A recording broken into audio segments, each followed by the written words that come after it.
አካል ጉዳተኝነት ለመስራት አይገድብም። የአካል ጉዳተኞችን ተሳትፎና ተጠቃሚነት ለማረጋገጥ በትኩረት ተይዞ ሊሰራ እንደሚገባ በከተማችን ደብረ ታቦር በተካሄዱ የተለያዩ ውይይቶች ተመላክቷል። በደብረ ታቦር ከተማ የሚገኘው ታቦር አጠቃላይ አንደኛ ደረጃና ልዩ ፍላጎት ትምህርት ቤት ከመደበኛ ተማሪዎች በተጨማሪ የልዩ ፍላጎት ተማሪዎችን እያስተማረ ይገኛል። በትምህርት ቤቱ በመገኘት አስተያየታቸውን እንዲያካፍሉን የጠየቅናቸው የልዩ ፍላጎት ተማሪዎች እናኑ መብሬና ካሳሁን ፈረደ የልዩ ፍላጎት ትምህርት መማራቸው ከሰው ጋር መዋል እንዲችሉ እንደረዳቸው ተናግረው አካል ጉዳተኞች አይችሉም የሚለውን የተሳሳተ አስተሳሰብ ሰብሮ ከዚህ መድረስ በጣም ፈታኝ እንደነበር ያስረድተዋል። ብዙ ነገሮች እንድጠብቅ እንድቆጠብ ራሴ እንዳገናዘብ አድርጎኛል።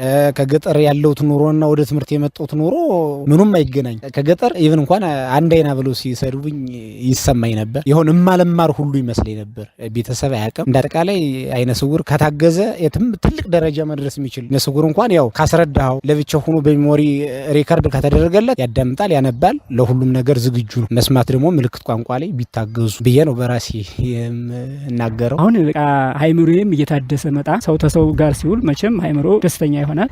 አንደኛ ይሄንን ጥቅም አግኝቼበታለሁ። አሁን ጤናዬም አሁን ኖርማል እየሆንኩ ነው። ተመስገን ነው። በመማሪያ ቁሳቁሶች ደግሞ ቢያንስ እኛ በድምጽ ነው የምንማረው። ስለዚህ ሪከርድ ያስፈልገናል ማለት ነው። በተለይ ማለት ነው ሪከርድ የሚያደርግልን በቃ እንደዚህ ይዘን እነሱ መምህራኖች እያስተማሩን እያለን የሆነ ቀርጸን የምንይዝበት ሪከርድ ያስፈልገናል። ዲክታፎን ማለት ነው። የታቦር አጠቃላይ አንደኛ ደረጃና ልዩ ፍላጎት ትምህርት ቤት የልዩ ፍላጎት መምህር የሆኑት መምህር ሀብታሙ ገደፈው ትምህርት ቤቱ ለልዩ ፍላጎት ትምህርት በበቂ ሁኔታ ሁሉንም አሟልቷል ባይባልም የመስማት የማየትና የአእምሮ እድገት ውስንነት ያለባቸው ተማሪዎችን በመለየት ትምህርት እየሰጠ እንደሚገኝ ተናግረዋል። መንግስት ደግሞ ያው እኒህን ተማሪዎች በተወሰነ ነገር ቢደግፋቸውና እንደዚህም ደግሞ አንዳንድ ድርጅቶችም ደግሞ እነዚህን ተማሪዎች ቢያያቸው በተለየ ለነሱ ድጋፍ ቢደረግ ብዬ አስባለሁ። ካልሆነ ግን እነዚህ ተማሪዎች ዝም ብሎ በዚህ በቀለም ትምህርት ብቻ እንትን ብሎ ማስኬድ እንደኔ ያው ጥሩ አይደለም። ከዛም በላይ ደግሞ መስማት የተሳናቸው በይበልጥ የሙያ ትምህርት ለነሱ ይሆናቸዋል ብዬ አስባለሁ። የታቦር አጠቃላይ አንደኛ ደረጃና ልዩ ፍላጎት ትምህርት ቤት ርዕሰ መምህር የሆኑት አቶ ጸጋይ አስማረ እንደገለጹት ለልዩ ፍላጎት ተማሪዎች የተሟላ የመማሪያ ቁሳቁስ ባይኖርም ባለው ቁሳቁስ ተማሪዎችን ለማብቃት እየተሰራ ይገኛል ብለዋል። እነዚህ አካል ጉዳተኞች ሙሉ አይደለም።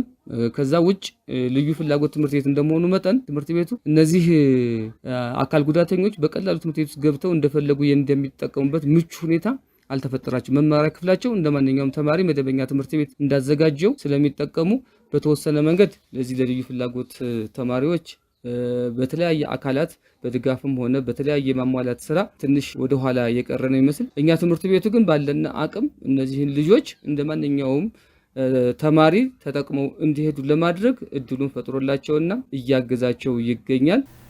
የደብረ ታቦር ከተማ አስተዳደር ትምህርት መምሪያ ኃላፊ አቶ የብሩ አይምሮ ለልዩ ፍላጎት ትምህርት እየተሰጠው ያለው ትኩረት ዝቅተኛና ክፍተቶች ያሉበት መሆኑን ገልጸው የልዩ ፍላጎት ተማሪዎች ወደ አካቶ ከተቀላቀሉ በኋላ ውጤታማ የማይሆኑበት ዋናው ምክንያት መምህራን የልዩ ፍላጎት ትምህርት አሰጣጥ ላይ ችግር እንዳለባቸው ስለተገነዘብ ይህን ችግር ለመፍታት ለመምህራን ስልጠና በመስጠት ግንዛቤ መፍጠር ተችሏል ብለዋል።